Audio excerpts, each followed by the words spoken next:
Season 13ರ ಎಂಟ್ರಿಗಾಗಿ ಸ್ಪರ್ಧಿಗಳ ನಡುವೆ ಭರ್ಜರಿ ಪೈಪೋಟಿ. ಆದರೆ ಈ ಪೈಪೋಟಿ ನಡುವೆ ನಡೆದ ಒಂದು ಟಾಸ್ಕ್ನಲ್ಲಿ ಸ್ಪರ್ಧಿಯೊಬ್ಬರು ಕುಸಿದು ಬಿದ್ದಿದ್ದಾರೆ. ಹೌದು, ಕನ್ನಡದ ಜನಪ್ರಿಯ reality show Bigg Boss season 13ಕ್ಕೆ ಸಾಮಾನ್ಯ ಜನರನ್ನು ಸ್ಪರ್ಧಿಗಳಾಗಿ ಆಯ್ಕೆ ಮಾಡುವ ಪ್ರಕ್ರಿಯೆ ಭರ್ಜರಿಯಾಗಿ ನಡೀತಾ ಇದೆ. ಈ ಬಾರಿ ಆಯ್ಕೆಯ ಪ್ರಕ್ರಿಯೆಯ ಭಾಗವಾಗಿ ನಡೆಯುತ್ತಿರುವ ಅಗ್ನಿ ಪರೀಕ್ಷೆ ಸುತ್ತಿನಲ್ಲಿ ಸ್ಪರ್ಧಿಗಳಿಗೆ ಒಂದಕ್ಕಿಂತ ಒಂದು ಕಠಿಣ ಟಾಸ್ಕ್ಗಳನ್ನು ನೀಡಲಾಗ್ತಾ ಇದೆ. ಸದ್ಯ ಈ ಅಗ್ನಿ ಪರೀಕ್ಷೆಯ ಕಾವೇರಿದ ವಾತಾವರಣದ ಪ್ರೋಮೋಗಳು ರಿಲೀಸ್ ಆಗಿದ್ದು, ಸ್ಪರ್ಧಿಗಳ ನಡುವಿನ ತೀವ್ರ ಪೈಪೋಟಿ ಎಲ್ಲರ ಗಮನ ಸೆಳೀತಾ ಇದೆ. ಅದರಲ್ಲೂ ಪೂರ್ಣಿಮಾ ಹಾಗೂ ಕುಮಾರಿ ಅವರಿಗೆ ನೀಡಲಾಗಿದ್ದ ಬಲೂನ್ ಒಡೆಯುವ ಟಾಸ್ಕ್ನಲ್ಲಿ ಓರ್ವ ಸ್ಪರ್ಧಿ ಕುಸಿದು ಬಿದ್ದಿರುವ ವಿಡಿಯೋವನ್ನು ಇದೀಗ ವಾಹಿನಿ ಬಿಡುಗಡೆ ಮಾಡಿದೆ.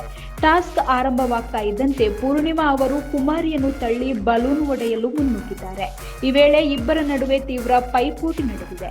ಆದರೆ ಏಕಾಏಕಿ ಉಂಟಾದ ಒತ್ತಡದಿಂದಾಗಿ ಕುಮಾರಿ ಅವರಿಗೆ ತಲೆ ಸುತ್ತು ಬಂದಿದ್ದು, ಕೆಲವೇ ಕ್ಷಣಗಳಲ್ಲಿ ಅವರು ಸ್ಥಳದಲ್ಲಿ ಕುಸಿದು ಬಿದ್ದಿದ್ದಾರೆ. ಸ್ಪರ್ಧಿ ಕುಸಿದು ಬೀಳುತ್ತಾ ಇದ್ದಂತೆ ಅಲ್ಲಿದ್ದ ನಿರ್ವಾಹಕರು ತಕ್ಷಣ ಎಚ್ಚೆತ್ತುಕೊಂಡಿದ್ದಾರೆ. ಟಾಸ್ಕ್ ಅನ್ನು ಅರ್ಧದಲ್ಲೇ ನಿಲ್ಲಿಸಿ ಕುಮಾರಿಯವರಿಗೆ ಅಗತ್ಯ ತುರ್ತು ನೆರವು ನೀಡಲಾಗಿದೆ. ಈ ಘಟನೆಯಿಂದಾಗಿ ಅಲ್ಲಿದ್ದ ಇತರ ಸ್ಪರ್ಧಿಗಳಲ್ಲೂ ಆತಂಕದ ವಾತಾವರಣ ನಿರ್ಮಾಣವಾಗಿದೆ. ಇನ್ನು ಅಗ್ನಿ ಪರೀಕ್ಷೆಯಲ್ಲಿ ಇಂತಹ ಕಠಿಣ ಸವಾಲುಗಳನ್ನು ಎದುರಿಸ್ತಾ ಇರುವ ಸ್ಪರ್ಧಿಗಳ ಪೈಕಿ ಅಂತಿಮವಾಗಿ ಯಾರೆಲ್ಲ ಬಿಗ್ ಬಾಸ್ ಸೀಸನ್ 13ರ ಮುಖ್ಯ ಮನೆಗೆ ಕಾಲಿಡಲಿದ್ದಾರೆ ಅನ್ನೋದು ಸದ್ಯದ ಕುತೂಹಲ. ಸಾಮಾನ್ಯ ಜನರ ಕನಸಿನ ಬಿಗ್ ಬಾಸ್ ಮನೆಯ ಪ್ರವೇಶಕ್ಕೆ ಸ್ಪರ್ಧಿಗಳು ಪೈಪೋಟಿ ನಡೆಸ್ತಾ ಇದ್ದು, ಪ್ರತಿ ಟಾಸ್ಕ್ ಕೂಡ ಅವರ ಸಾಮರ್ಥ್ಯಕ್ಕೆ ಸವಾಲಾಗಿದೆ.